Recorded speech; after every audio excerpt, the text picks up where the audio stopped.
गइल रे रूस गइल रे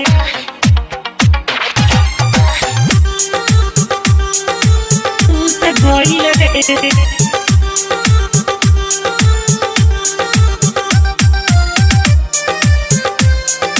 रूस गइल रे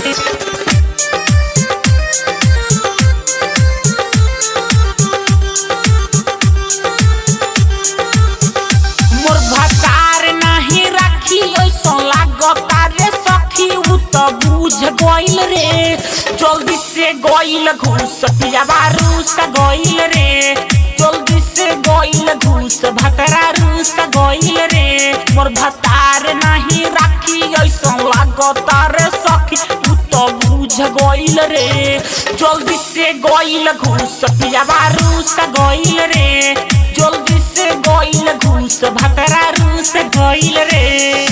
रूस गइल रे रूस गइल रे रूस गइल रे रूस गइल रे हाँ हाँ उतरी के सूत गइले जाई के हो नीचे हमारा से नहीं तो न कोई के चाहबू पूछे के चाहबू पूछे के चाहबू हाँ हाँ उतरी के सूत गइले जाई के हो नीचे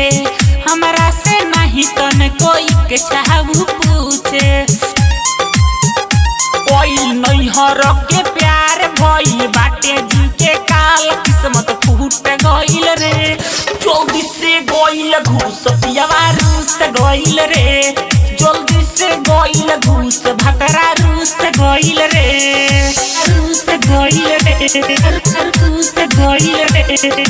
रूस गइल रे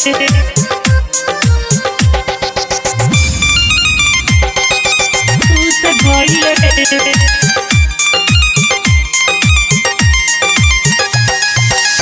मंजीत जी के कैसे समझाई कोई मानावे देले चटकन चलागी चटकन चलागी चटकन चलागी सोनिया राहुल जी के कैसे समझाई कोई मानावे देले चटकन चलाई